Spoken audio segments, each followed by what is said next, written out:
You're listening to the Physio Matters podcast this month in association with the NIHR Dissemination Centre, and this is session 58.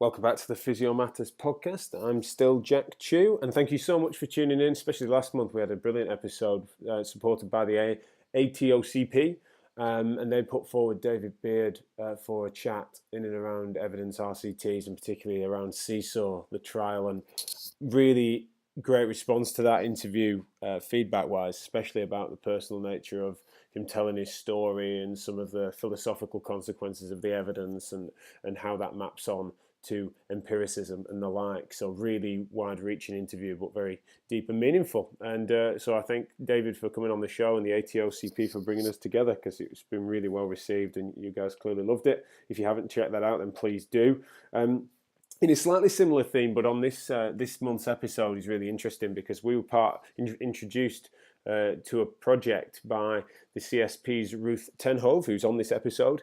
She kindly got us involved, and the CSP kindly got us involved in a working group organised by the NIHR Dissemination Centre to do a themed review on MSK practice and MSK evidence and how to apply that into practice. And so we had this great meeting of patients and policymakers and some therapists in there. And it was just a really interesting chat about how we could move forwards, which is the title of the document. It's called Moving Forwards, and so you can find a link in the show notes to how to download that. It's free, open access, and it really is a foundational document on what we can all lean on to demonstrate value and quality of care. So I'm really proud to have been involved in it. Thanks again to the CSP and to Ruth for dealing us into that. It was a really interesting experience, and I'm really proud of what came out of it. Certainly maps onto our Big R's movement, and we're looking to try and use what we can, especially the working group that we've developed, which is led by Emma Salt, into evidence. Me and her are going to catch up about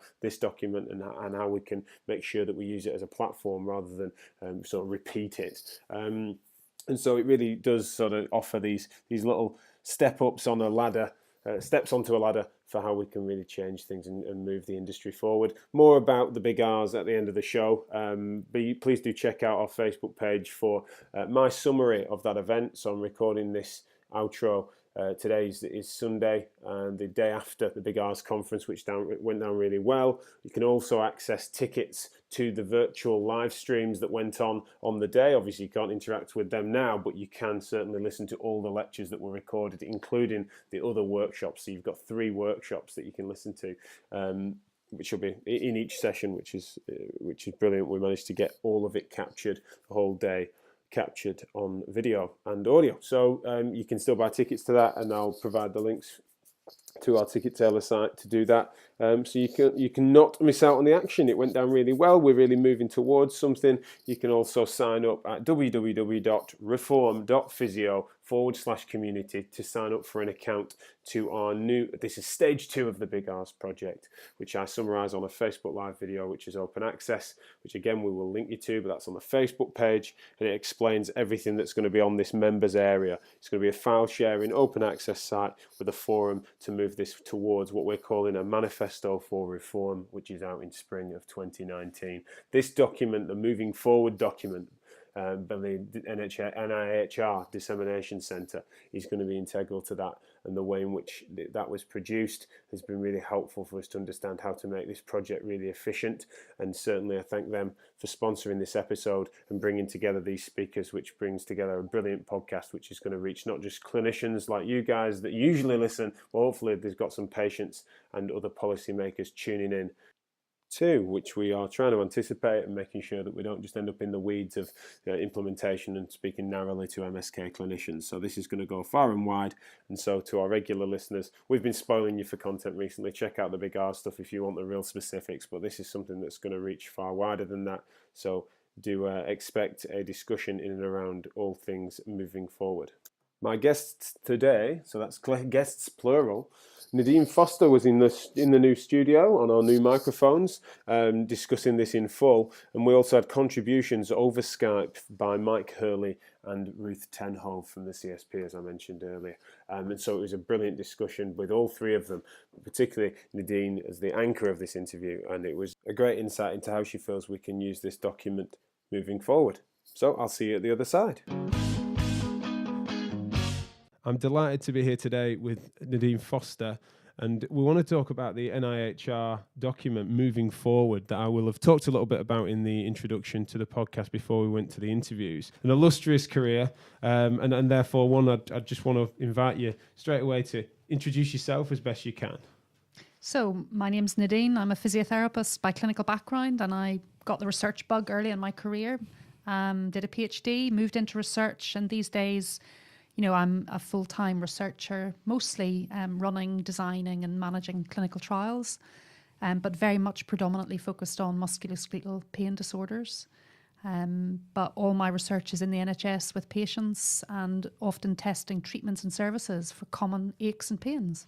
I was recently at the PRS, Physio Research Society conference, in which you were speaking about your story so far. And whilst I'm very aware of your work, and also we've spoken before, we did a podcast prior to iFont 2016, which I think the first time we chatted, but years ago now.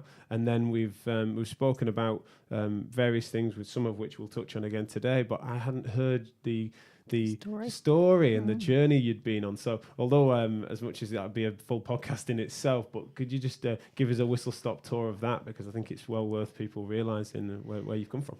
Yeah, so obviously listeners will know from my accent, from Northern Ireland originally. I didn't know it then, but I was very lucky because the local physiotherapy course at the University of Ulster was really rather ahead of its time. I did a 4-year physiotherapy degree there, and the last year had quite a large research component. I was very lucky at that time, was able to do a clinical research project in a big teaching hospital in Belfast.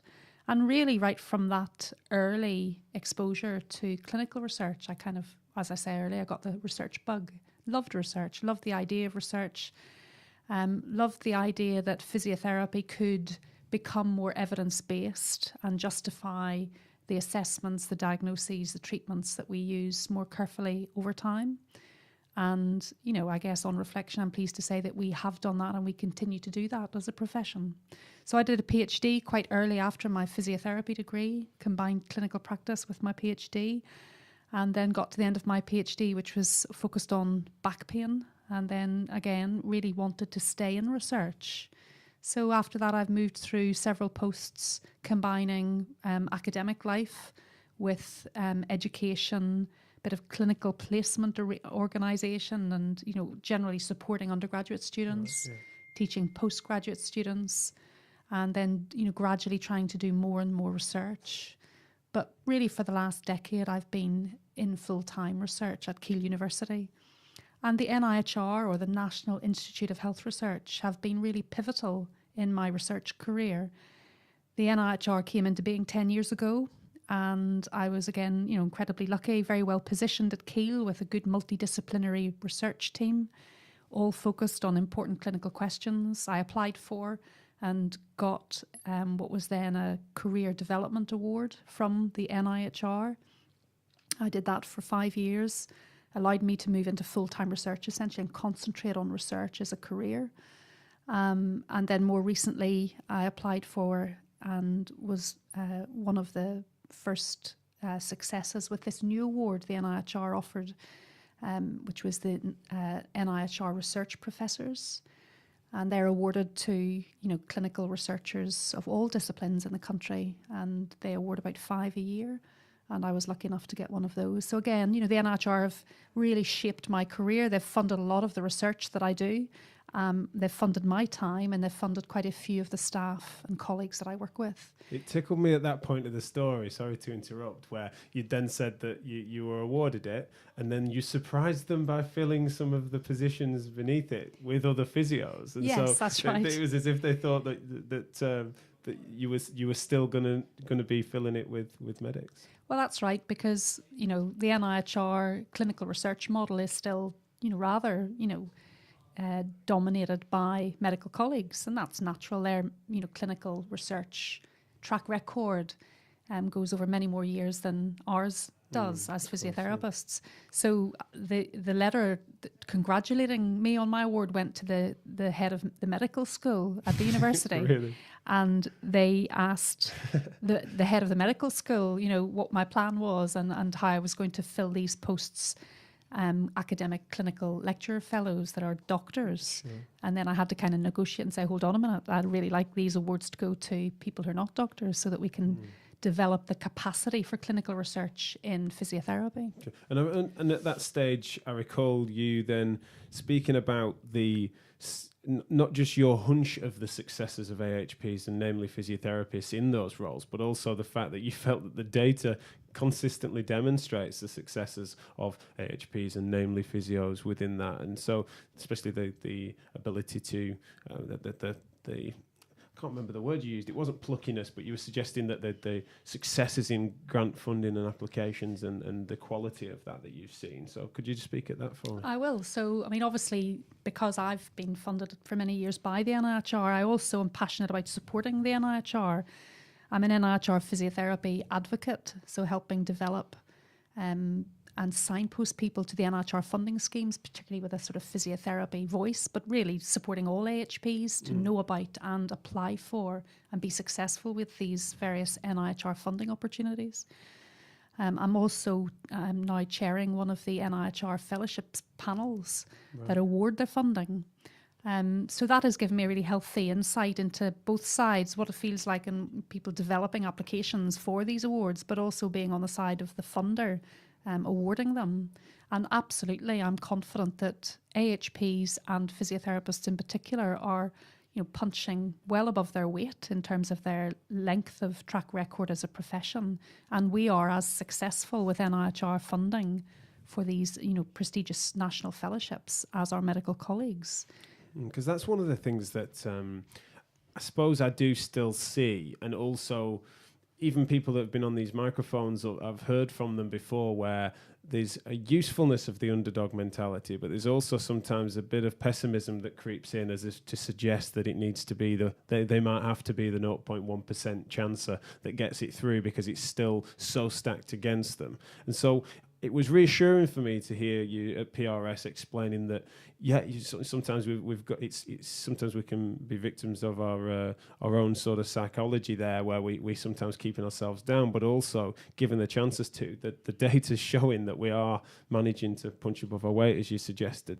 And when you were coming through and clearly always interested in research, well, from a very early stage, as you've said in your career, did you ever feel like your clinical practice conflicted with, did you ever have to compartmentalize it? Because sometimes people speak to the fact that they have to think, let's say, I know it's not a perfect analogy, but think more numerically when they were thinking about the ins and outs of control groups. But essentially when they saw patients, they needed to somehow leave that hat at the door because they needed to just elicit someone's subjective narrative as closely as they could. And so they'd be wearing different hats and feeling that they were quite distinct. Did you ever end up with that internal conflict? I think everyone does. I think if you're going to be bitten by the research bug, that inevitably you have conflicts.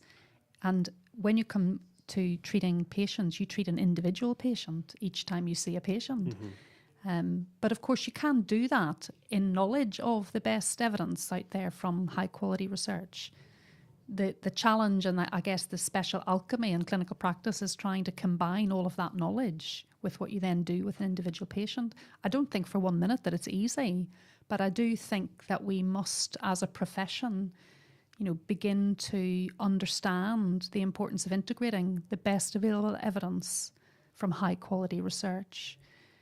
I do, of course, believe in things like the design of a randomized trial. I do still think that those types of designs really do help us. Of course, no research is perfect. And I would be the first to identify the flaws in some research. But I do think that as a collective, we need to learn from it, we need to know it, and we need to get better at integrating it into individual patient care. One of the themes in this document at the end is about future research and what do we think that will look like.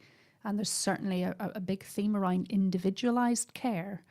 Again, if you go to meetings anywhere these days, especially NIHR meetings, you'll hear terms like stratified medicine, individualized healthcare. And so, there is a real desire amongst even, the research community to work out how we get it right for individual patients. And that might require more, elegant research designs than perhaps we've previously been using. But it's certainly, I think, a direction of travel. Because that's a go-to, and I spoke about this. Forgive me, dear listeners, for repeating myself a little bit. I had David Beard on the last show, and so it's very recent.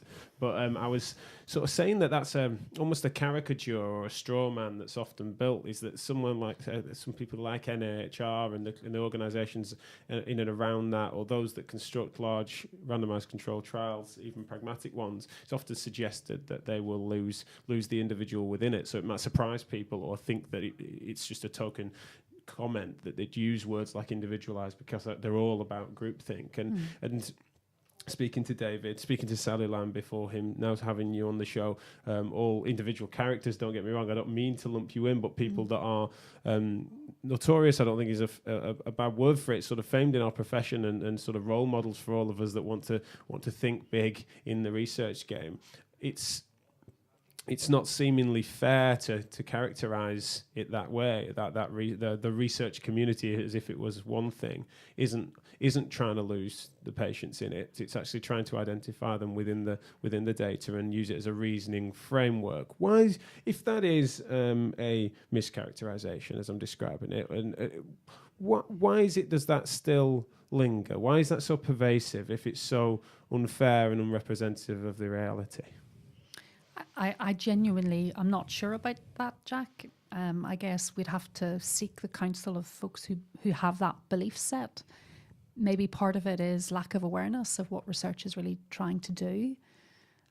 It's very easy to broad brush certain designs. The ones I hear about most, I guess, being poo-pooed would be the randomised controlled trial. That's why I mentioned it earlier. Sure. I've been to conferences myself where people have been standing on the podium and saying, we shouldn't be doing randomised trials anymore. They're not helpful for physiotherapy. I passionately disagree with that. I think they're incredibly helpful.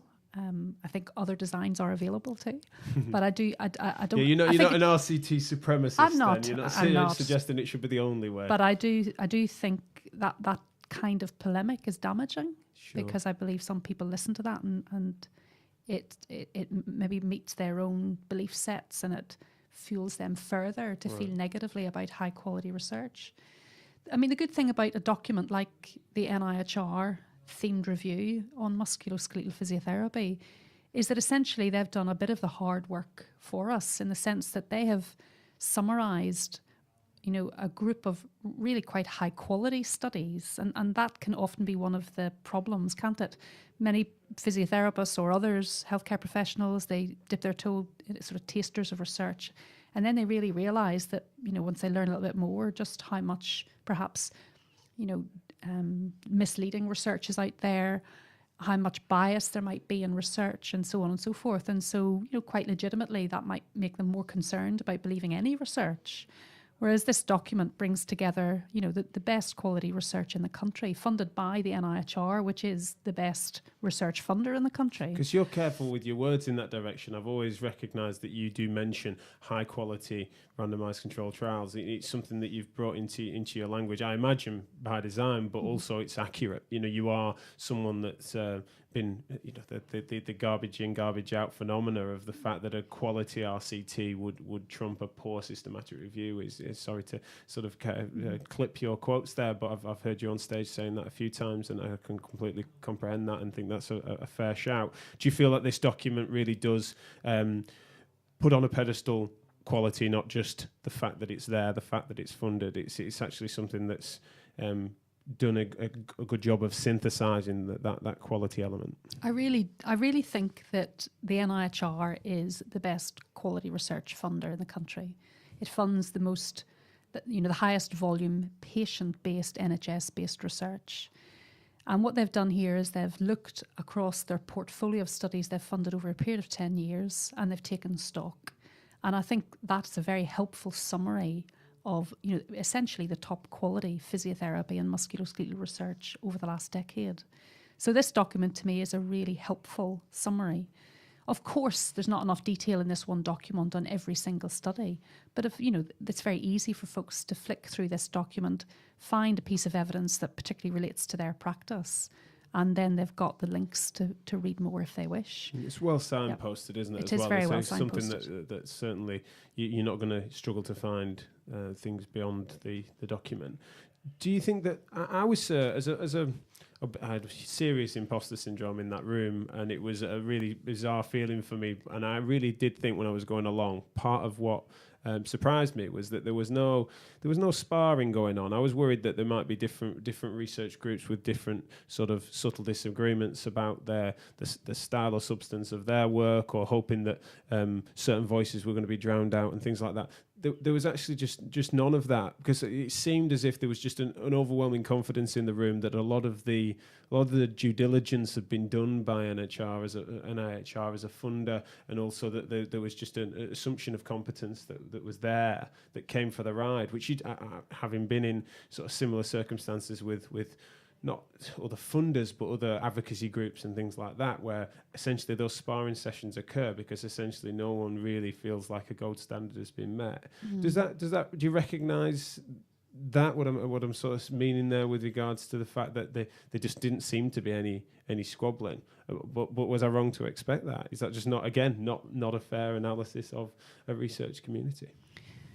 Well, I think there's always going to be differences of opinion in a research community, and to be honest, I think that's to be welcomed. Sure. That's different than unhelpful and determination to undermine each other's research. That's a very unhelpful thing. But discourse, dialogue, and critique is part of a researcher's life. Of course. I think what's different here is that this was the NIHR bringing this together, and it's focusing mostly on NIHR-funded research. They also include some high-impact research from other funders, particularly the Arthritis Research UK, which also is, that's the largest musculoskeletal specific funder of research in the UK. And so they were a really clear partner, as was research funded by the Chartered Society of Physiotherapists Charitable Trust. So I feel it was just a very convenient and appropriate, healthy marriage of those three stakeholders. Yeah. And I don't think we as researchers felt that there was much to disagree over. It was really about then summarising the best evidence in this space, putting it together in a document that might be very helpful for physiotherapists, but of course for other stakeholders, patients, commissioners, NHS managers as well.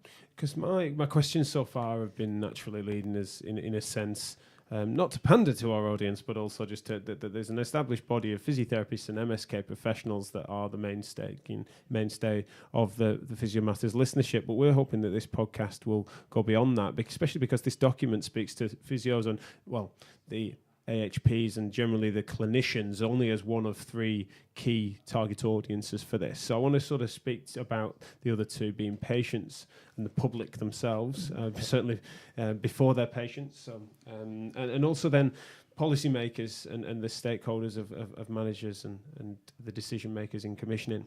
And so of those groups then, if we take them one by one, there is an argument that why would and should patients really be interested in what the research says? They just want to get better is often the case. And so would you maybe just be able to share why you think it's important for Joe Public to be interested in physiotherapy research at any level?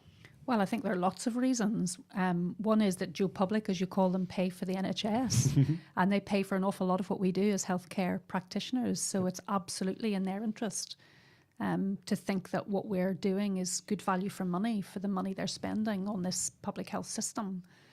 I think it's increasingly the case that patients are more and more well informed. Of course, there's a lot of truly dreadful information on the internet, but in amidst a sea of truly dreadful information, there are some very good websites. There's some very good patient education sites, the NHS Choices website, and other, Arthritis Research UK's website for patients. There's a lot of good information out there, and patients are increasingly seeking that information. So actually, I think patients and the public can be a very helpful lever for change towards better clinical practice. And as researchers, also make sure that their high quality research is disseminated well to patients and the public. Then that is, using that leverage that patients and the public can bring to also, through them, affect changes in practice. Because, if we rely only on clinicians always doing the right thing, we might wait a long time. Some clinicians will do the right thing, as we talked about a little bit earlier, before others. Some will take 17 years, 20 years, 25 years to change their practice. Some may never change their practice. And in the meantime, tomorrow, we need to be doing the best thing we can for the next patient. So I think using patient power, if you like, or the public's power to improve clinical practice is a really important part of this picture. And the patient voice was certainly in the room in the formation of the document and contributed well to that process, and it was really nice. I think it was a nice distribution of voices and views across the spectrum of the different professions and the patients that were involved. There is also, it's more likely, I suppose, that a clinician is, to my mind, more likely to pick this up, in some setting or any other setting than a patient would. Not just because of access. Let's imagine we're able to RCT style sort of run a control for that variable, and people were able to access it similarly. But it's just that there might be more of a thirst for that knowledge to some degree. Is that something we need to try to account for, or is that actually quite patronising for me to suggest that? And if you neutralise the access, then actually they've been just as interested, if not more. I think patients will be incredibly interested in this document. I think some patients will be very happy with this document. As you know, when the team were putting it together, whilst the main audience was physiotherapists, they're very aware that this would be also read by patients and the public. So the language throughout it and the explanations throughout it are aimed at an array of potential stakeholders.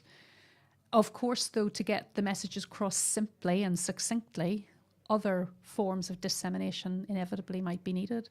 Things like these podcasts, or even, edited sound bites from things like these podcasts, but aimed for patients, I think would be helpful as well. And you absolutely, it speaks to a lot of things that have come up on the shows before, where we recognise that the patients are the funders of many of these things. But amusingly, I even mistakenly said commissioners, policymakers, funders, as if that was a separate cohort, when actually it's just that this next category are almost those that are entrusted with the funds or the funding, when of course you quite rightly identified that the taxpayer and the public are the funders. But let's talk about those gatekeepers then that have put their own label to. But how might we, as physiotherapists, as researchers, as people that care about evidence deeply and care about good ideas beating the bad ones, and for us to try to clean up and improve competence in physiotherapy,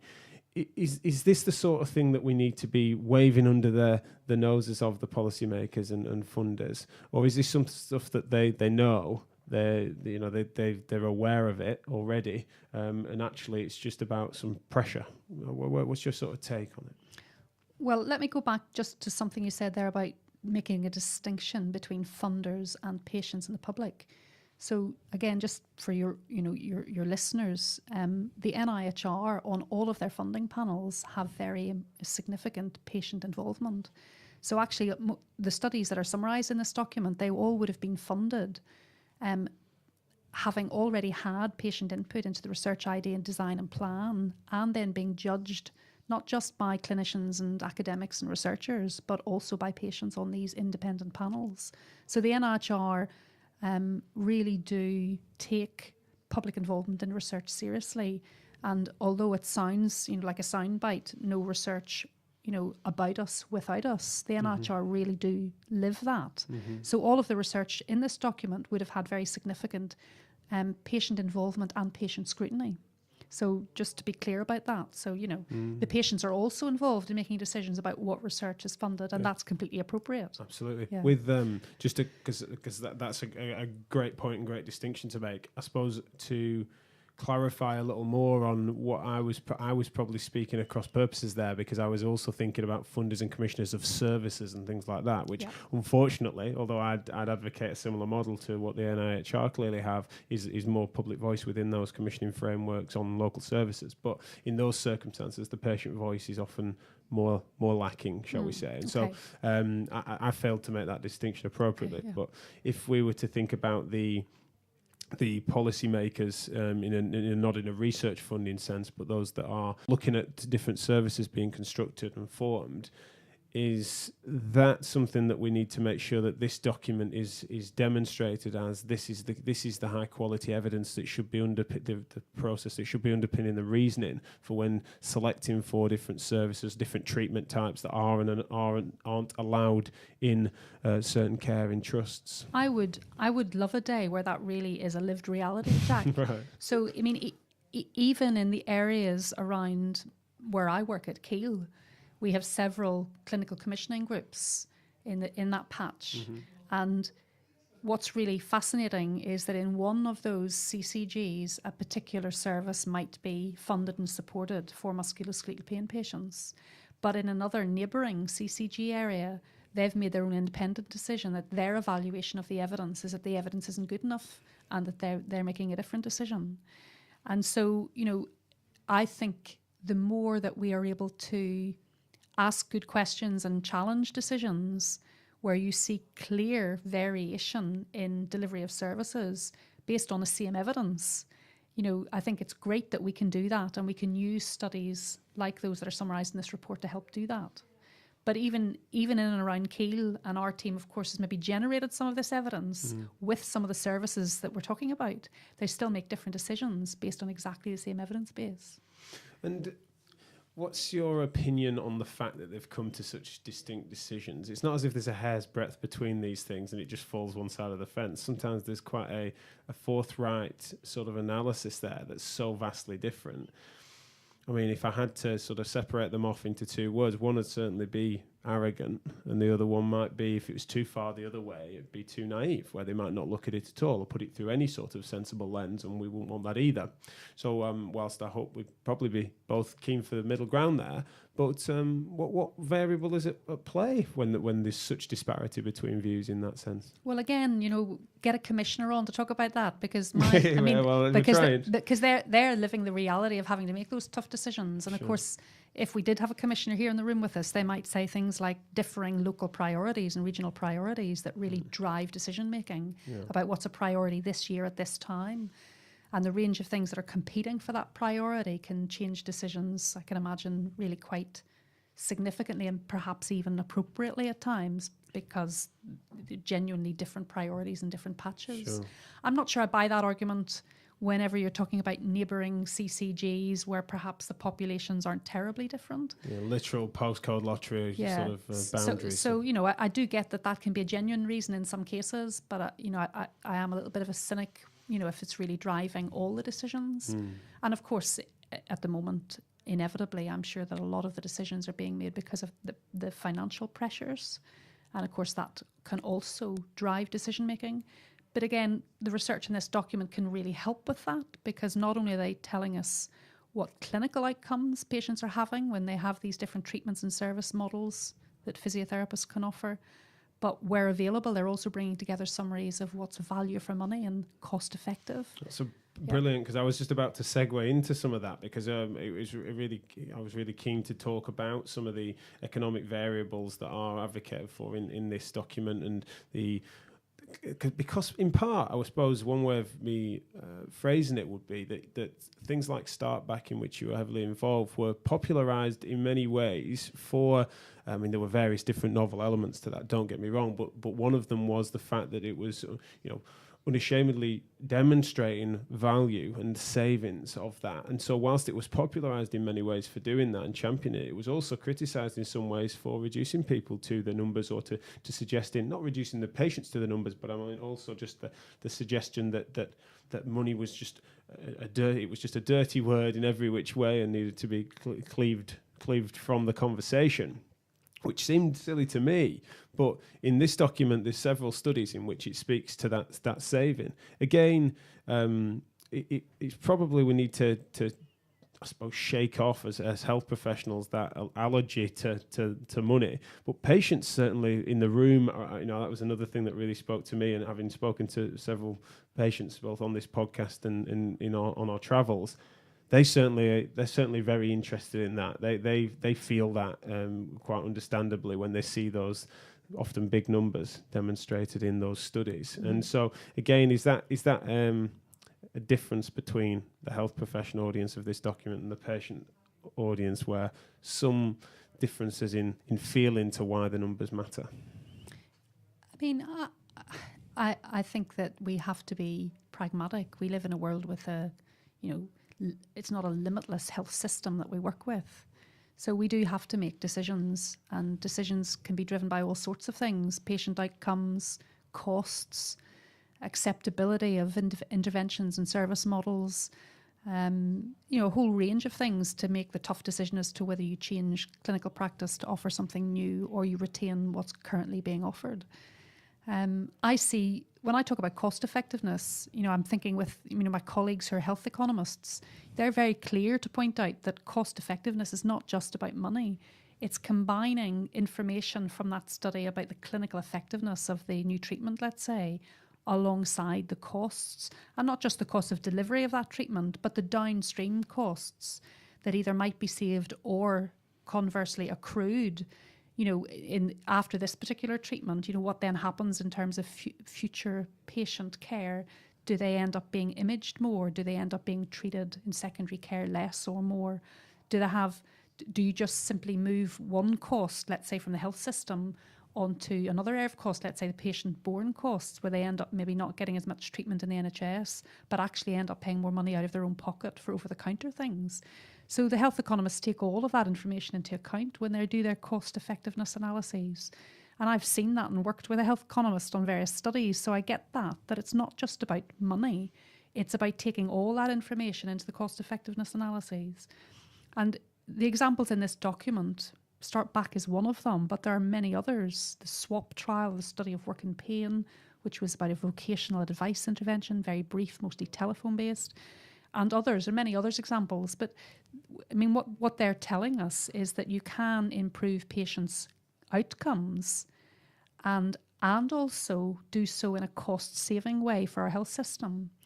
And when I think about that, I think, well, that's clearly a no-brainer, it'd be different. Sometimes and often you can improve patients' clinical outcomes, but at an extra cost.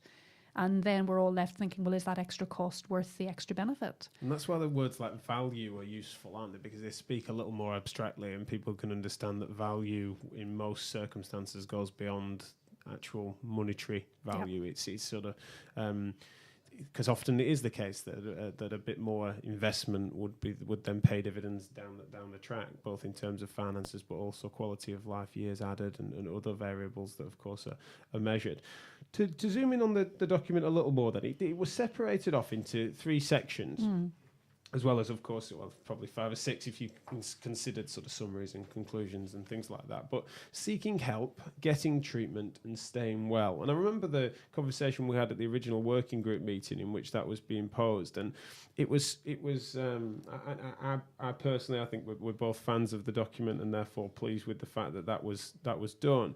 But there is it was a challenge to make sure that you apply categories to something that of course blends in and it's a vector diagram with plenty of overlap.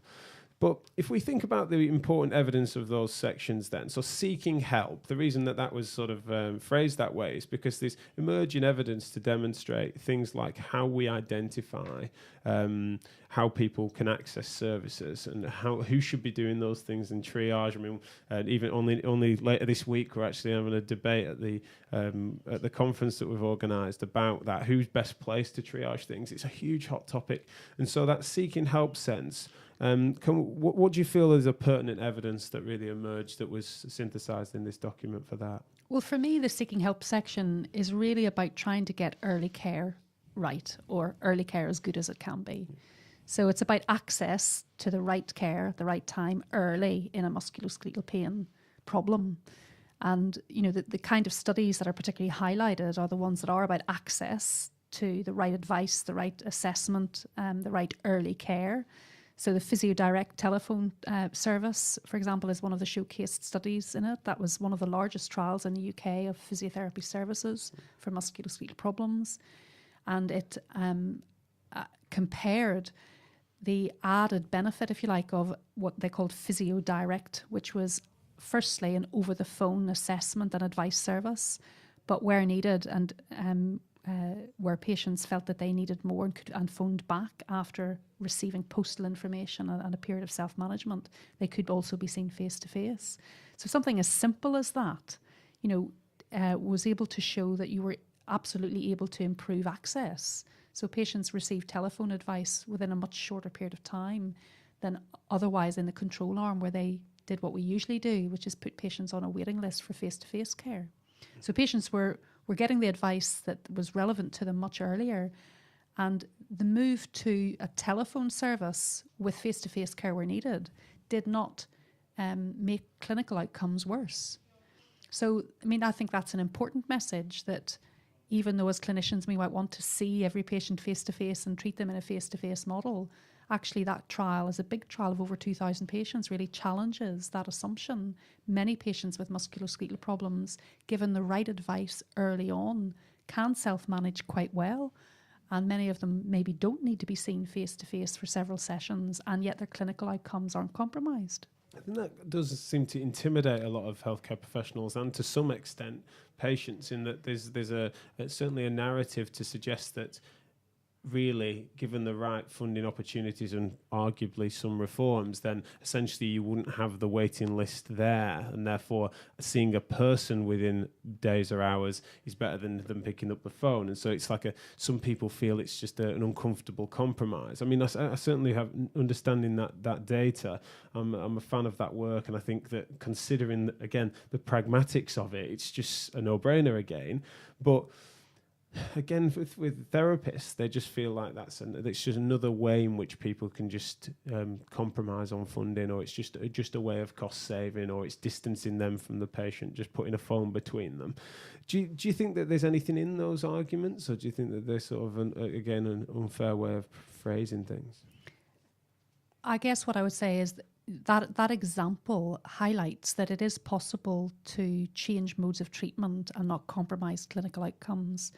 And of course, the telephone's been around for a long time. It's not exactly new media. Yeah. And of course, now these days we're talking about internet-delivered interventions. We're talking about Skype consultations. Yeah.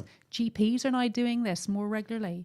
We can now see online booking into the health system on appointments and online consultations. So, I don't think we should be Luddites. I think all of that is coming. We shouldn't be afraid of it. I'd like to see more research of those models of care. But this big trial is certainly telling us that it is possible to be able to change models of care and not compromise clinical outcomes. I don't believe for one moment that every patient can be managed well over the telephone, Sure. nor do I believe that every patient can be managed well over the internet. I think it's about identifying which patients are suitable for these different types of intervention and different models. But I'm confident, given this strong evidence base, that we're able to do that research. Of course, we can't do it without physiotherapists who are willing to take part in these sorts of studies. Yeah.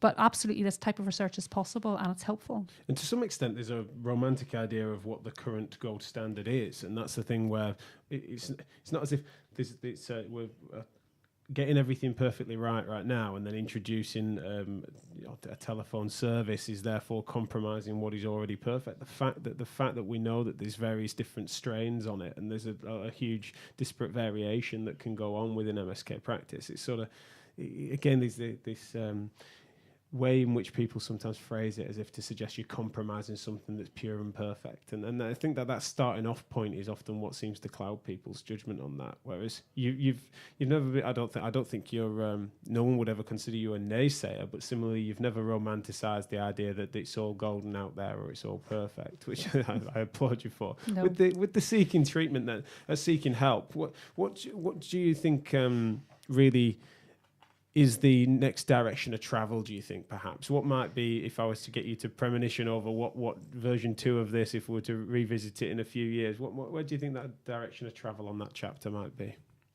Well, I mean, even the title, I guess, is I'd like to see a change. So this chapter is very much focused on getting treatment, and it really does speak to some of the good evidence of physiotherapy-led interventions for people with musculoskeletal problems. Really nice examples are the escape pain program that Michael Hurley's team delivered, and is now being, implemented nationally. A really good quality lower limb knee osteoarthritis focused exercise program. Absolutely good for clinical outcomes and cost effective, and better than the comparison at that time, which was in their trial, usual knee OA care led by GPs. Delighted to be here with Mike Hurley, and we wanted to just really try and touch on his thoughts and feelings on the moving forward document and that the NIHR Dissemination Centre have brought together to try and help us champion MSK services. So, Mike, could you just start by introducing yourself to the listeners? My name's Mike Hurley. I'm a Professor of Physiotherapy at St George's University of London and Kingston University. I have been involved in research and academia for over 25 years now. The area I've been most involved in is looking at the value of exercise for people with rheumatic conditions. And the project I'm most closely associated is Escape Pain, it stands for Enabling Self-Management and Coping of Arthritic Pain Using Exercise, and does what it says on a tin. It uses exercise to show people how they can help themselves to control their pain and improve their function. Fantastic. And what do you feel is the value of bringing a project like this together, and then the document that forms from said project? I think what the document has done brilliantly is actually bring together all the research that's been done out there in physiotherapy for people with musculoskeletal problems, and has shown the kind of diversity of the research that's done out there, the high quality of the research out there, and it's succinctly kind of summarised the problems of musculoskeletal conditions, the research that's gone out there, and how that research is helping us find solutions. And it's kind of talking to everybody. It talks to the people, the patients themselves. It talks to the clinicians, and it talks to the providers and commissioners. So it's relevant to a very wide audience. And obviously run by the Dissemination Centre at the NIHR, and so therefore there's clearly a drive to disseminate information. Do you think that's is that a battle we're winning? Is that something you think is necessary for us to keep chipping away at? What's your sort of take on getting information out there? How well are we doing it? I think it's better than it was. I mean, before we used to rely on us academics publishing papers and then almost hoping the clinicians would find them and implement them. I think that what documents like this do is bring it together in a really nice sort of compendium where people don't have to work to go and find these things. It summarises the high quality research going on out there in a very easily digestible way.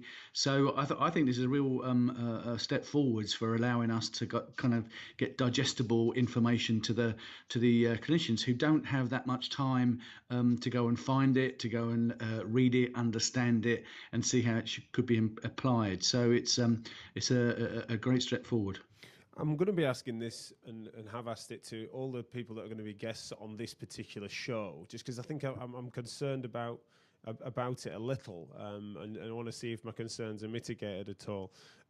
Which is that, do you ever fear that would then dumb down the actual hard science and the research that's done there? Do you end up with a bit of a Chinese whispers that can occur when there's material that's condensed, be that into documents like this or further still infographics or tidbits, and everything just becomes an abstract?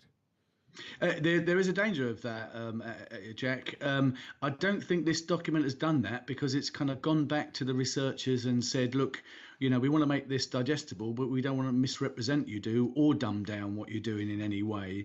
But I think researchers do have to understand that they're not talking to themselves here. They're talking to the clinician, the man on the street that doesn't have PhDs or any of the rest of it. So they want the kind of the bottom line. They want the nuggets. We don't want to dumb it down, but at the same time, it's got to be understandable to people. Yeah, for sure. No, that's good, and that's the useful thing that has, I agree, been applied in this case, is that the researchers have been involved. It's not been done for them or about them. It's been done with them, which makes a big difference. And in terms of obviously, you mentioned in the intro there that escape pain is something you've been very involved in and famed for. With that, then that is involved and laced into the document. So you're clearly happy with how it was represented, and also it was then presented alongside other trials of its style and nature, important large scale implementation studies. Do you feel that there is a common thread that runs through the document that advocates what is similar with escape pain and other tools and utilities? Yeah, I think so. I mean, certainly there are, other studies, lots of other studies out there looking at exercise. It kind of shows the breadth of research that's done out there in the area. So I think, yes, absolutely it does. I think the other thing, it shows the kind of very practical nature of the research that's done, the diverse nature. It goes from, improving research on improving access to care right the way through to the effectiveness of interventions like escape pain. So the document is very good at that, and it has grouped things nicely into, maybe access pathways, effective treatment, and in arenas like public health, hospital outpatient department. So it's very nicely organised and logically kind of thought through. Lovely. And what do you think the challenges are? If we just zoom into escape pain as an example piece, although I'm sure you can speak more broadly to it as well, but what do you feel are the challenges to implementing research such as that and in the wider NHS? Yeah, I think it is difficult. I always thought that doing the research was the hard bit. In actual fact, that implementing it and getting clinicians sometimes to change their practice and their habits is proven even more difficult. That shouldn't be surprising. I mean, it is the clinicians that have to front up our work, but clinicians are very conservative with a small c. They're wary of new things. We're all kind of happy with what we know and we're comfortable with that, and we can get on and do things easily. It's getting people to maybe look at things in a slightly different way. With escape pain, there's also the fact that we're asking people to increase the amount of treatment that people get. Now, obviously, that's a problem when you've got limited resources and a kind of almost unlimited demands these days. So it's kind of working with the providers and commissioners to understand that if we've provided the evidence base there, they almost, you can tinker with it a bit, but you can't tinker with it too much, because if you do, then clearly you're moving away from the intervention where you got the evidence for. So it's kind of working with the clinicians, the providers, the commissioners to understand why escape pain, for example, is what it is.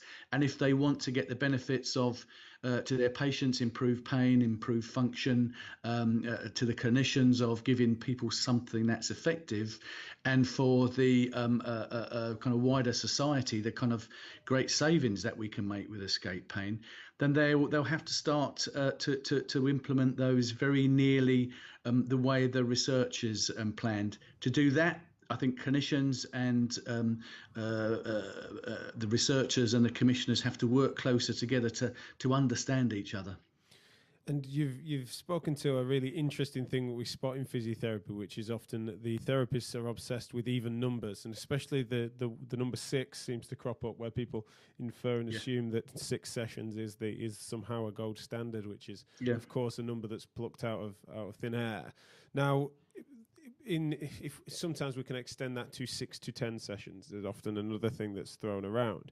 Escape pain is a 12-session program in which it was that was the process that was researched. And is that I mentioned at the start of of this discussion about the watering down of research. Do you think that sometimes that is another direction in which things can be watered down? Is that people say, "Oh, sod it, we'll have half an escape pain, please," as if it was a starter I'll have a starter instead of a main course? You're absolutely right. I mean, the best evidence we have is for a 12-session program. We have done it in 10. we know we can cut out some of the value-added bits, and we do it a bit reluctantly. We know that actually from applying it, and when people do cut it down, they come back to us and say, actually, we've cut it down to 8, 6, and even 4. And we know that as soon as it starts to drop below that, the effectiveness of it starts to drop off. So in some ways, it's kind of nice that the clinicians have done that, because it's allowed us to kind of document that. There's always downward pressure on the clinicians, and we know that, we appreciate it. But as I said before, it is what it is for a reason. And it's not because we're being pig-headed and we're saying do 12 and nothing else. We know that if you drop it down to 8 or less, 9 or less, the effectiveness goes, and then all you're doing is something rather than something useful.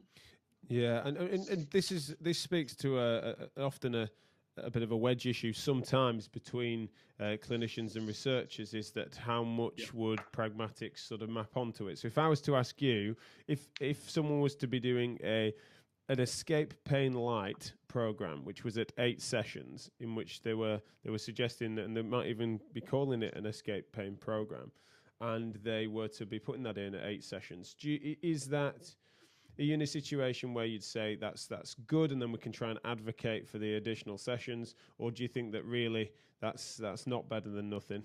I think I'd be telling them, look, you're wasting your money, and wasting my taxpayers' money here. That we know that when you start to drop down to those levels, it really isn't worth it. And quite frankly, the cost of having another 2 sessions isn't that great. I mean, again, escape pain is done in groups of 10 people, so you mitigate some of that costs, doing it in groups like this. And indeed, it's a better quality program for the people when they've done in groups rather than on their own.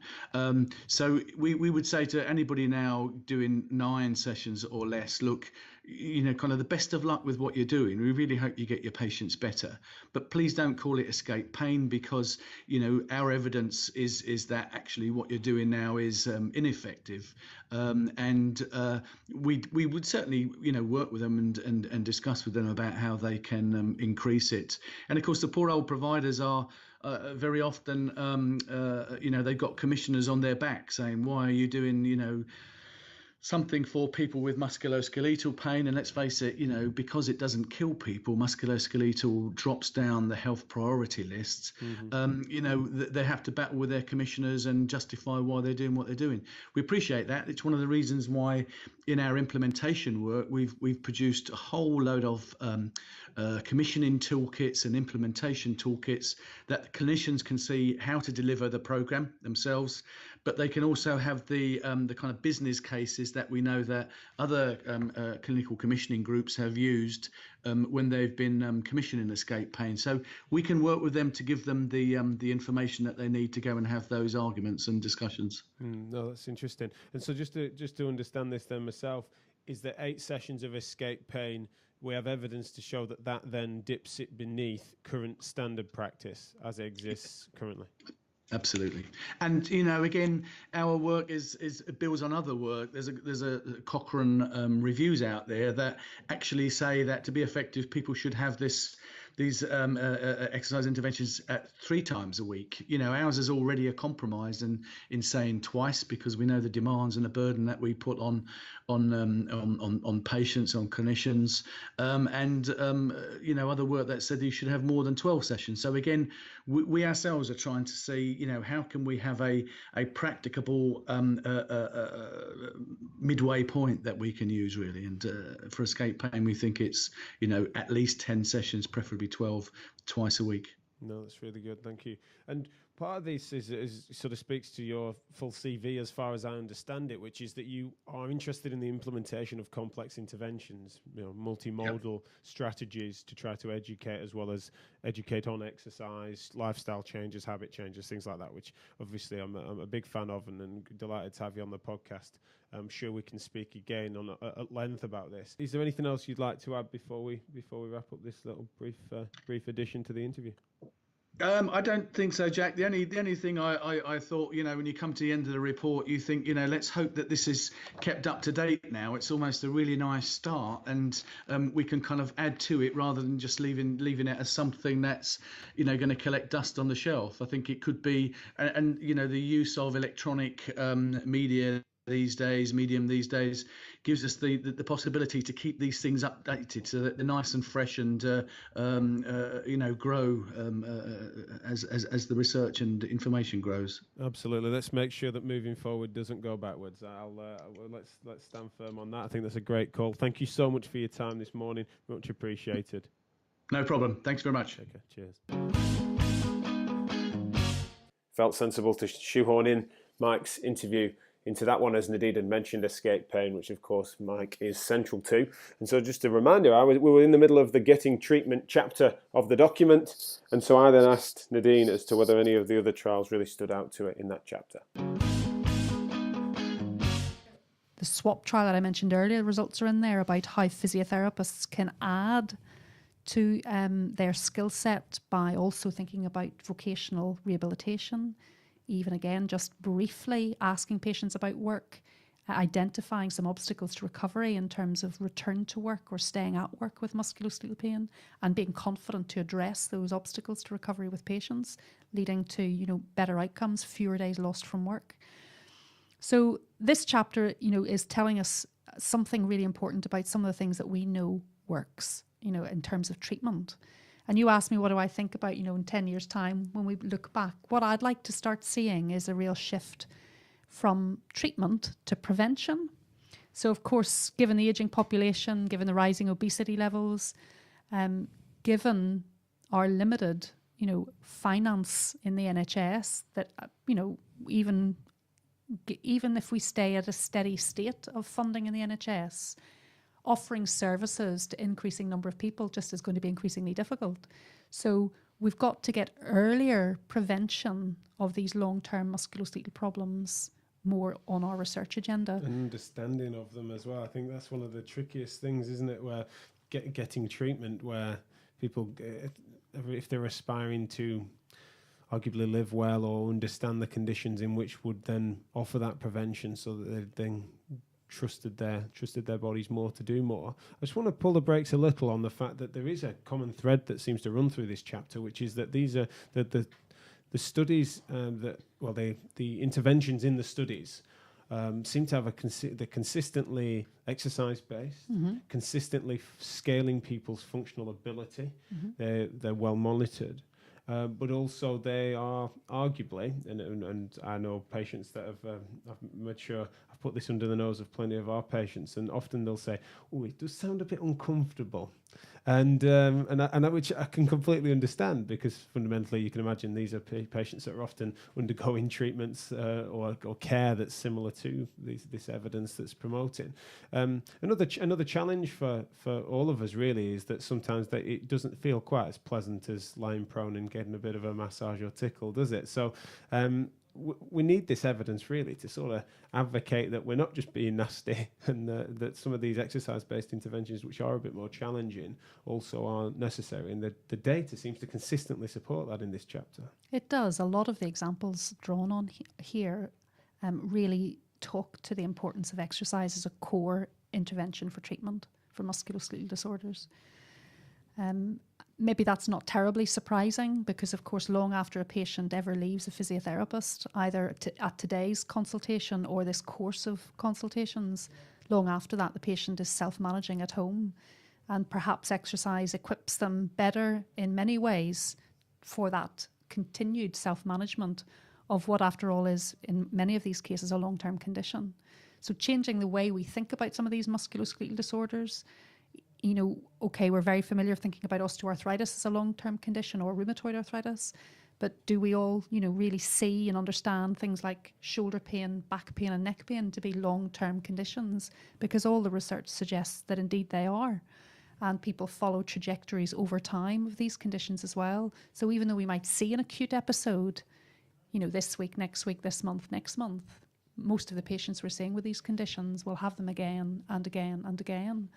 And equipping them for the long-term self-management of that condition might at its heart be much more important than the, as you call it, the massage and the tickle, or what, you know, whatever else that we can do to them today, because we're not with them all the time. No, of course. And so you mentioned about the title of the chapter, and of course you were leaning towards the, you know, we want to make sure we preempt that and the prevention, and kind of touches on some of the things in the next chapter. So I'm jumping the gun a touch, but what I wanted to ask was, would you feel more comfortable in future drafts, as I was describing it, if it was seeking management, or did you prefer that term in terms of management? Do you see physiotherapists or any MSK provider as being someone that is in a process of trying to guide someone through scaling their function, rather than seeking a course of treatment, which naturally carries that word carries some semantics, some baggage,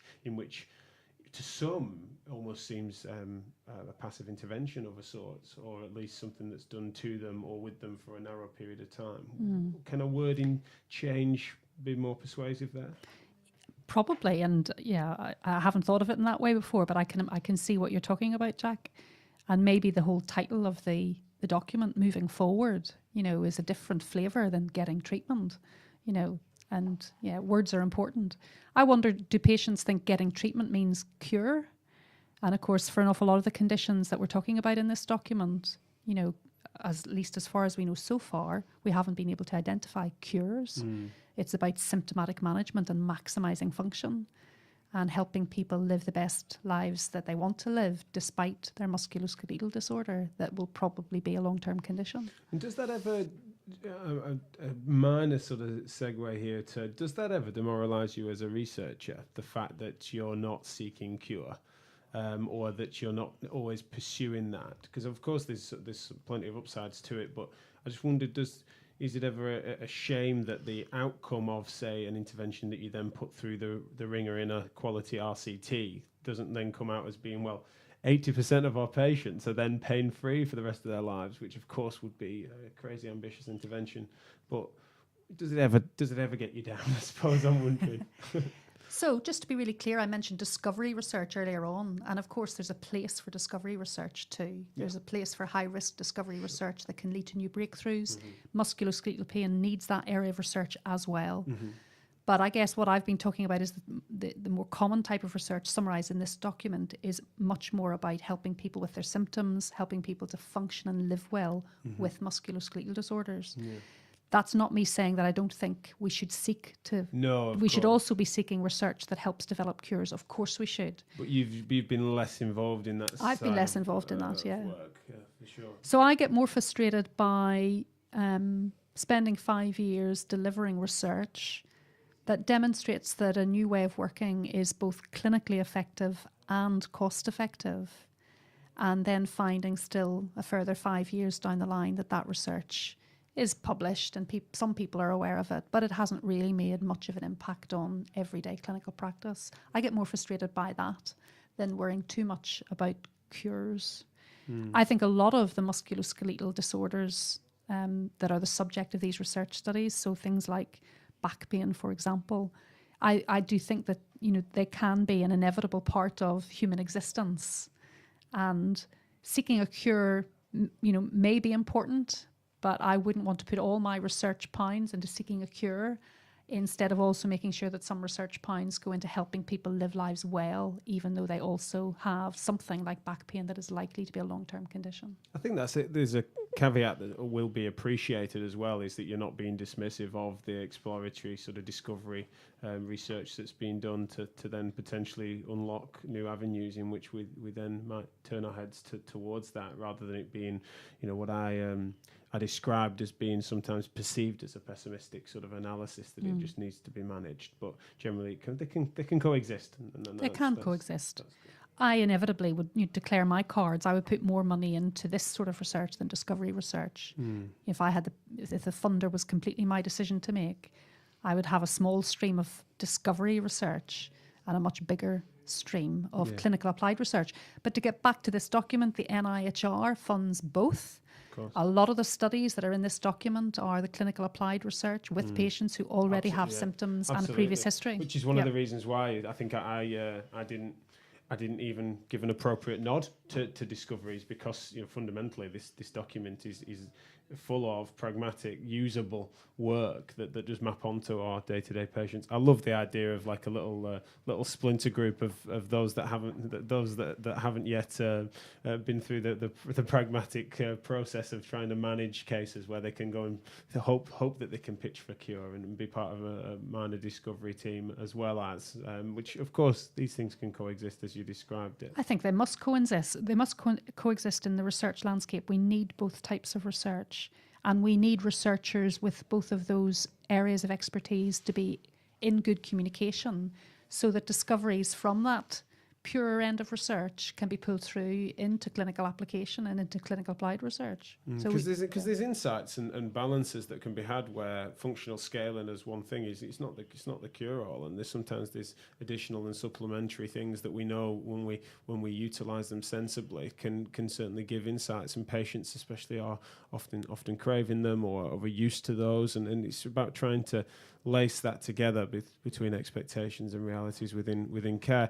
This does naturally speak to that third chapter, which is staying well, which is this. And this was one of the things I recall being a bit of a snag almost in the construction of the document in the working group. It was hard to understand as to whether staying well as if after the fact, or whether it should have been right at the start, which was being well prior to any injury or ailment, or reducing the risk, or swinging the odds in your favour was also mentioned. So I want to ask that as the first part of this, which is, where did you feel like it was right for it to be the third chapter of these three, or do you think that really almost as a prevention angle ahead of time would have been more appropriate to you?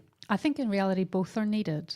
I think for this document it's okay that it's the third chapter of these three big chapters, because I think that what we currently know is that perhaps secondary prevention of persistent disabling musculoskeletal problems is probably more realistic at the moment than primary prevention. So the idea that we can stop people ever having back pain, neck pain, shoulder pain, or osteoarthritis. I hope one day we will be able to say that we can also achieve that. But I think currently, based on what we know, secondary prevention of future disabling episodes of musculoskeletal problems that's probably a more realistic target. So I think it's quite comfortable that it comes after those other two chapters. It does, however, also include that nod in the future research section to prevention, and does nudge the reader to think about what might be possible in terms of future research that is more about primary prevention. My colleagues at Keele, some of them are researching back pain in adolescents and children. Their work shows quite clearly that if we only focus our efforts on adults, we have missed the boat, because inception of back pain happens mostly in children. It's not disabling back pain necessarily, but back pain in children, certainly by the late teens, is as high in prevalence as it is in adults. And their perception and understanding and the social consequences of parents with or friends with other symptoms, and also sometimes the dismissal of those symptoms at the time, because it is known in the evidence and has been for a while to be very, very potent in how that then maps onto their general behaviours, including their relationship with exercise and relationship with PE and all that sort of stuff. There's an educational piece that needs to come for the ride, which will be hard for us to account for until there's a better understanding of what the current evidence is suggesting for how to stay well and things like that. Do you see that the research needs to continue to help and inform that process, or is that just something that needs to really just be as people become more aware over time of what they can do for themselves, so that they don't just think that medicine is there to patch them back up, which has been certainly in generations before? I think that we already know a lot of what we should be doing in terms of implementation of helping people make better lifestyle decisions earlier in their life course to try and prevent future disability. So I do think there's a lot more that could be being done at system level, organisational level, employer level. There's a lot to do in that space based on what we already know. But of course, I would also say that new research in that field is also needed. If I just take the example of back pain, which is where a lot of my research is, I think we have, 2,000 randomized trials of different treatments internationally for back pain, of different treatments. We have about 21 trials that are about prevention, and most of those are secondary prevention. Sure. So there's also an issue about research decision making and research waste. We also need to invest more of our research time, effort into cracking some more nuts in the prevention space, right, and not always just concentrating on treatment. So, you know, back to the sort of research community there as a sort of spark to get on with thinking about what more research we should be doing in the prevention space. Because I'm interested in that sort of research triage, almost a word I want to use, but I think there'll be a better one, but I'll come back to that. But on this Staying Well chapter, what do you feel is what evidence most sort of spoke to you? Or because I imagine for you as well, although you were aware of all this work, was there anything that really stood out to you, reminded you of what you direct people's eyes to? Well, I guess I've done several trials with exercise for older adults with osteoarthritis. And one of the things that we've tried to measure throughout those series of trials is patients' adherence to the exercise interventions. And we've noticed lots of things, but one of the consistent things that we've noticed is that probably by around 3 months after a patient is discharged from a course of physiotherapy that was predominantly an exercise-based approach, by about 3 months after that, their exercise adherence levels have already halved.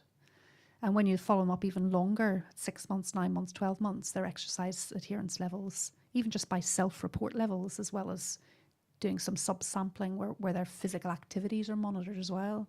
But essentially what that's telling us is that we need ways to really tangibly help people keep doing things that are helping them. That may not be exactly the same exercise program, but it's certainly in terms of general physical activity levels. We need to be translating positive shifts in health behaviour for a regional musculoskeletal problem into a longer term change in exercise habit. And we're not very good at that. Yeah, absolutely. And that feeding them into something else, especially something that's sort of socially doable for them as well, and feels like and enjoyable. It has to be. It has to be enjoyable if they're going to keep doing it. Part of the doable bit, they've got to enjoy it for sure. Why wouldn't they? As you can tell already, implementation and how to get that through, both in terms of clinicians being more consistent, systems being more consistent, and then of course systems working for patients and better supporting the clinicians and decreasing clinical frustrations and burnout and all that sort of stuff that would naturally be the obvious solutions to some of these things that me and Nadine are discussing at this point. And so I felt it was smart for me to bring Ruth Tenhove into this at this point, in which we had a Skype conversation about what the CSP planned to do and how they were going to work with the NIHR to help move forward with this document. I've got to stop using that pun. But here is Ruth Tenhove. So I'm delighted to be here today with Ruth Tenhove, who kindly involved me and therefore by proxy Physio Matters and Choose Health into this moving forward process, the building towards this document. And so great to chat to Ruth, who is the Head of Research and Development at the CSP, the Chartered Society of Physiotherapy. And so I'm pleased to get her views on the document. She was very involved in getting it together and also helping, as I said, to bring us into the mixer. So welcome, Ruth. Would you like to introduce yourself in anything additional to what I've just said? Yeah, no, that's a great intro, Jack. Thank you. I'm really pleased to be speaking to you today. That's great. And so I want to first get your take on how, because you'll have been involved, I imagine, at a far earlier stage than me to have tagged me into it. So how did that come about, and what sort of got your juices going for this piece, this document? Yeah, so we've had quite a few different projects going on with the Dissemination Centre. We've got an ongoing project which is about bringing the signals to physios in through Frontline, our monthly magazine. Yeah. And it just seemed a really good opportunity for a collaboration between the NIHR Dissemination Centre and the CSP, that we could be the voice for physiotherapy to the centre, and likewise we could be the conduit for them to physiotherapists as well. So it seemed to be a win-win in terms of them using their expertise and knowledge around finding research, analysing research, and reporting on research, and us being able to deliver that directly to our members with a sort of commentary from an expert researcher or clinician on implications for research and practice. So that's how our sort of relationship built with those signals. And then they started talking to us about the idea of doing a much bigger piece, a themed review. And again, there'd been a number of themed reviews where we'd had some involvement. There was one on stroke and one on physiotherapy in care homes. But this seemed a really strong opportunity to look at the whole gamut of musculoskeletal physiotherapy research and really try and pull that together. I mean, it was very ambitious, and I must say I think that having Dean Phillips lead that work and engage the number of, I suppose, experts in the field in that work was a very satisfying and excellent project to be involved with. Yeah, it was an amazing thing to see and be involved and part of and to witness. And for me, I mean, I suppose for you, you'll see complex projects coming together with lots of different cogs and things like that. And whereas with us, a far smaller operation. And so for me, it was just an amazing peek behind the scenes of something complex coming together so efficiently, and a lot of hard work and a lot of great minds there. So what do you feel the CSP's collaboration with the NIHR, especially the Dissemination Centre? Obviously, you're keen for that relationship to continue and to thrive and to prosper and things like that. But with this particular piece, what do you feel is the bridge between the two organisations? Well, I think we want to really stay connected with the NIHR Centre on this piece of work as it gets out into practice. We've got a number of different routes and plans for that. We're going to, I think, put features in our magazine at regular intervals, which will summarise some of the research and, again, implications for clinicians and researchers.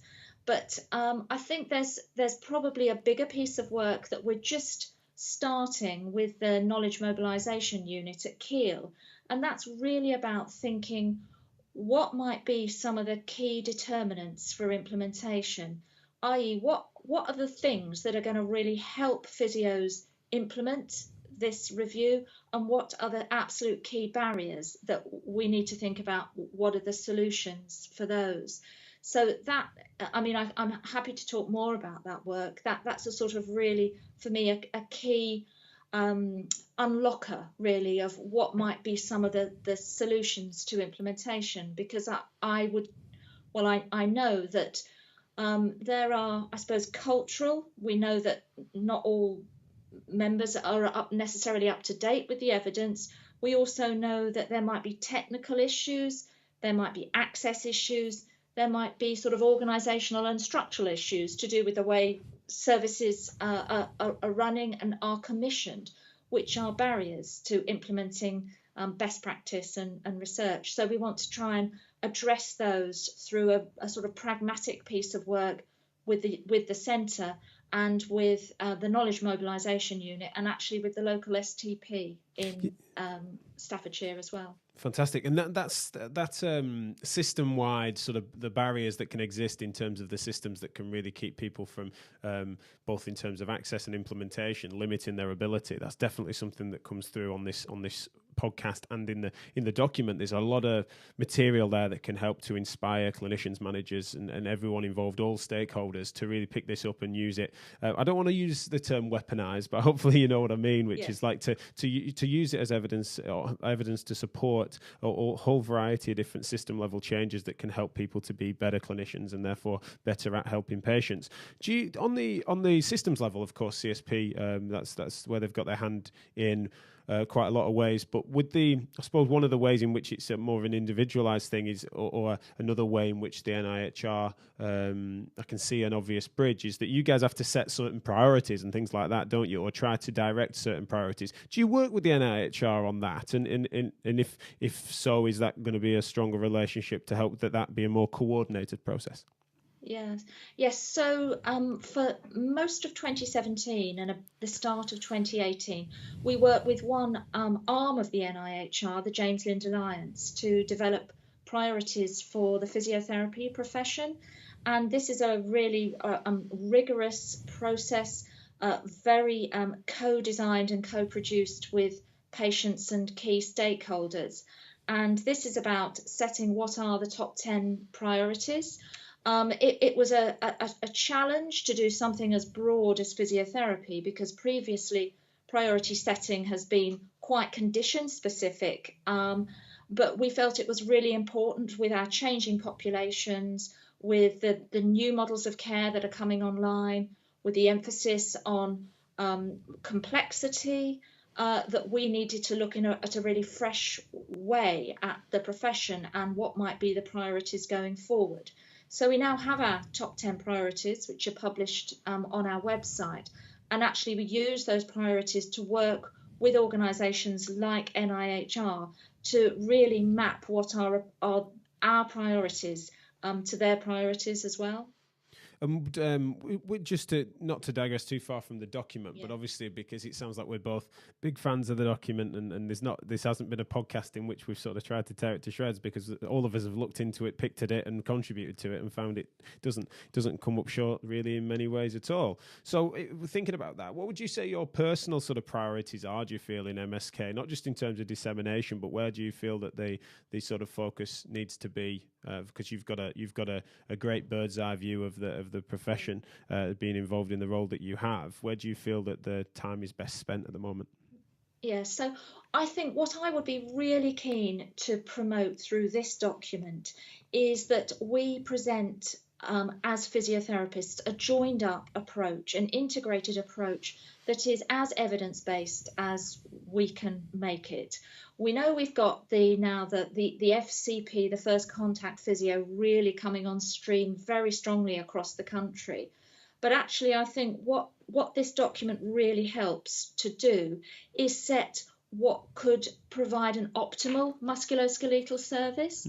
So if you need to be signposted into a particular rehab program, that actually the evidence is there for physios to be delivering the best available evidence. And I think a coherent evidence-based approach that's really well informed by this research, that's properly delivered to the standards of the research, would be my vision for how we go forward with this work with NIHR and with our members. With being so close to these things, in the role you have, do you feel that you feel like actually I'm trying to think of a best metaphor for it, but it's like that the tools are there, it's just they're not always used accurately, or people don't know how to use them and things like that? Because I think that's an amazing thing that I've found just from my obviously more shallow study of the literature and my understanding and reading of it, is that you just thought like, wow, there's certainly enough evidence here to support a wider reach of physiotherapists and more roles, and of course more funding, and so I don't want to project too much, but do you sort of share that analysis and almost want to just get those tools out there and used more? Absolutely. And I think that in many ways we think that doing the research is the difficult bit, but actually in many ways, that is the easy bit. Trying to implement the findings into a complex and messy system that covers often several sectors and different professions, etc., is a far more complex thing to do.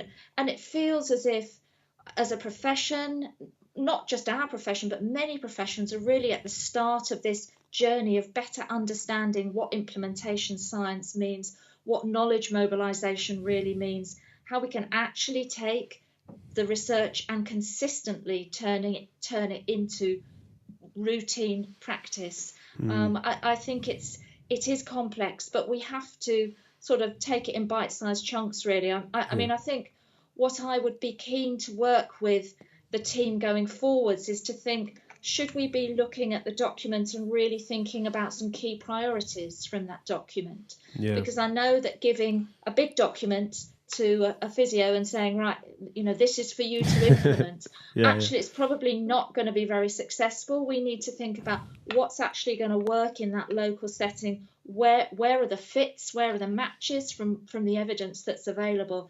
And how can you start kind of shifting and including that really strong direction in terms of what the evidence is saying into your practice? Yeah, and I think that because it's such a complex network of things, including if you were to hand that document to everyone, all the stakeholders, including clinicians. Obviously, we're talking about clinicians and physios now, but it's like there's a obviously it's worded in such a way that their general literacy is not going to be a problem, but it's just the scientific literacy. If they wanted to then open the studies up and study them and stuff, there's a whole host of different things that make a big variety in that direction. And so it's certainly not as simple as just do it then, which is sometimes thrown around.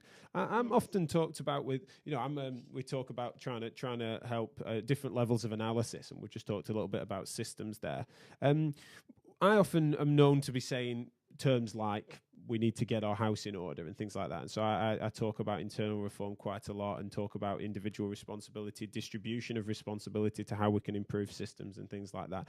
Do you have a sort of a take as to how this document, you could just reject the fact that there's any improvement work to be done. That's fine if you want to. But if you don't, what would you say your take is on how this document might be able to assist that process of making sure we can police the edges of physiotherapy and the MSK industry, if indeed I'm not putting words in your mouth? Okay, well, I think the first thing to say is the document is an incredibly positive and empowering tool for physiotherapists. And I would say that if they are going to talk to their local commissioners or their local GP or anyone who is commissioning or planning or providing their service, that it's a really, really good way to start a conversation. Yeah. I think that's very, very powerful, and I think that would be the first point I would make. I think as well it gives us an opportunity now to actually set down what is the best available evidence at the moment, and we as a profession need to understand why in areas we might not be delivering what we now have as the best available evidence, and try and understand what are the barriers and enablers to that, and how can we best find solutions to that.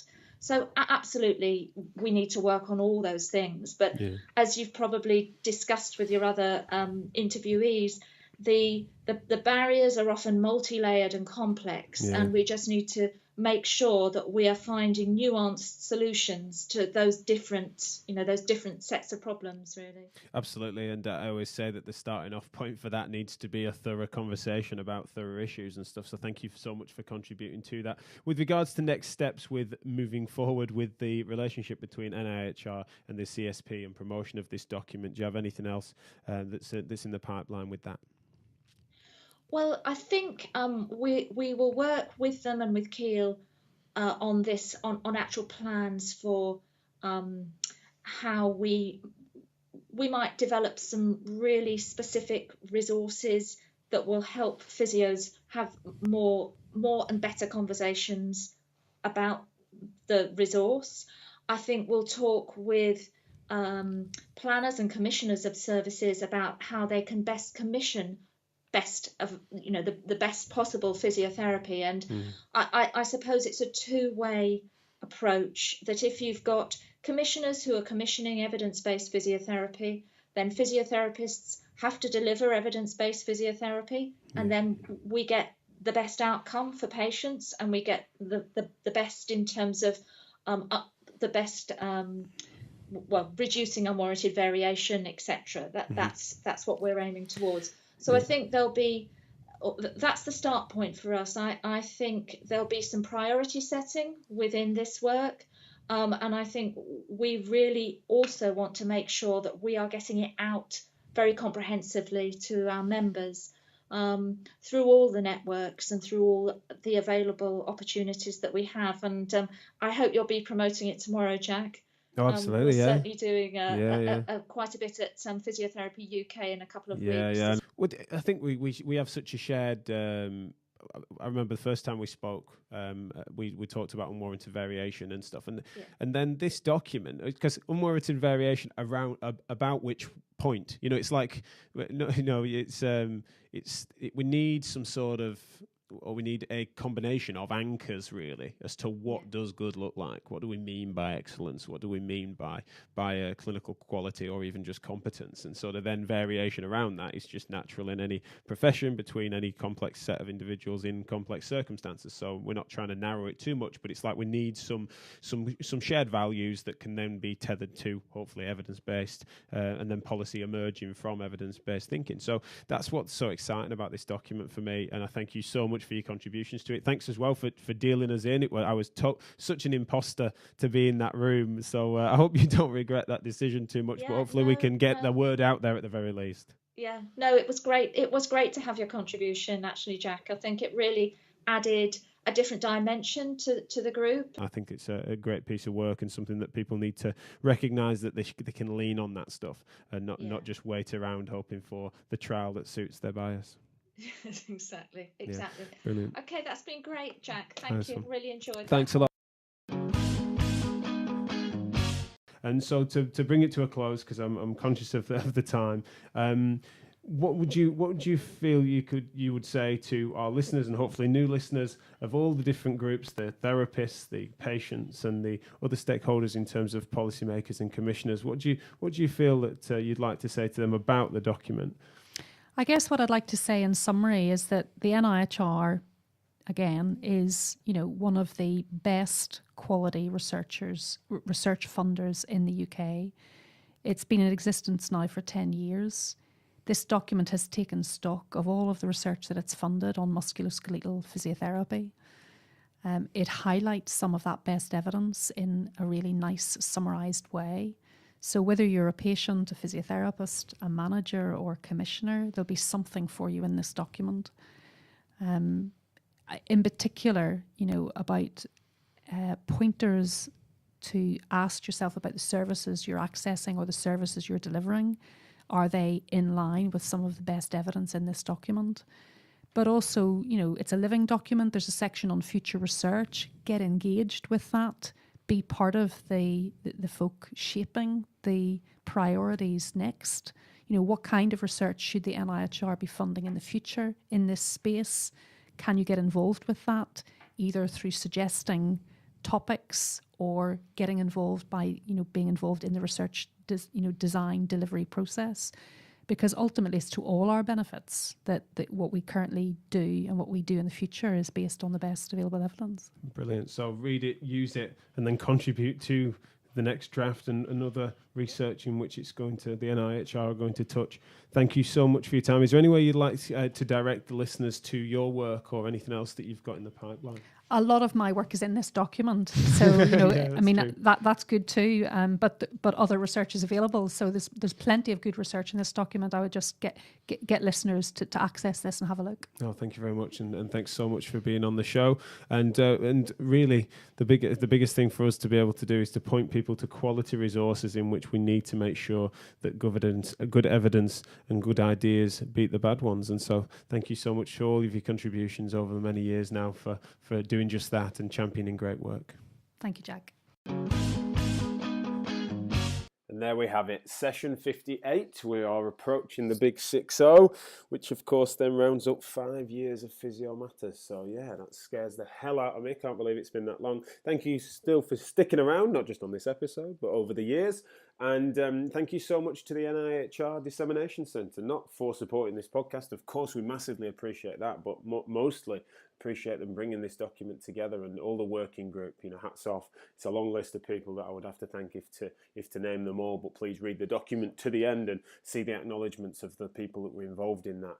And thank you for involving me, of course. But most importantly, read it, share it, and get that out there. It's a really important foundational, cornerstone document that we can all really lean on to try to make some progress. Now, that as I said at the start, it really feeds into, especially the evidence portion of the big R's, the reasoning, responsibility and reform, which is becoming almost like a think tank model. And we're working towards a manifesto of reform, as I am mentioning. Please do check out the Facebook page, in which I give a bit of a call to arms at the end of the conference. And if you fancy tuning in to the live streams, we broadcast the whole conference to a closed Facebook group in which you can buy tickets to access, and details of that across social media and at the ticket tailor website. So buytickets.at/reforming MSK, and you can find how to do that, or you can sign up by clicking on the links in the show notes. As I mentioned at the top of the show, the most important thing you can do for the MSK industry at large is to join reform.physio/community for a file sharing and forum in which we hold ourselves accountable, we register ourselves under our professional identities and faces, and we discuss these things and actually work towards solutions. So please do join us on there to really contribute to a movement that is gathering pace. One final thing that emerged from the big R's, which you'll be seeing across our social media, is that we got Martin Ongwen from Kenya over to the conference and supported his conference to the Saturday night. We got him there on the Sunday. He's been out. I'm saying this on the Sunday of that day, and so he's been out in Manchester today with the Dutch students that were over, and he's coming to our workshop to contribute to that. We're doing a workshop for students and new graduates, which is going to be fantastic. But then he heads off on a 2-week tour, which he's self-funding. And it's something that we've had kind offers from the CSP. Thanks so much to them. Karen Middleton tweeted out that you can have a ticket to Physio UK 2018 in Birmingham at the end of his stay, which is fantastic. I was going to be trying to scrape some money together from the Choose Health pot, which is certainly rather barren at the moment, to get him there. And so that is a huge gesture from them, which is fantastic because, of course, he's a non-member. So he's going to be her guest at the dinner at their do, which is going to be brilliant. I'm going to be down there on the Friday. Excited to catch up with him after his tour, which he's doing various speaking events across the country. And thank you so much to Rena Patel, Brad Neal, Daniel Brailsford, Ash James and Paula Deacon, who have been supportive of this trip, because we've needed to tell the Home Office his whereabouts and things like that, and some serious hoops to jump through. And so I really appreciate them helping us with his visa. It's been a real set of months in the making.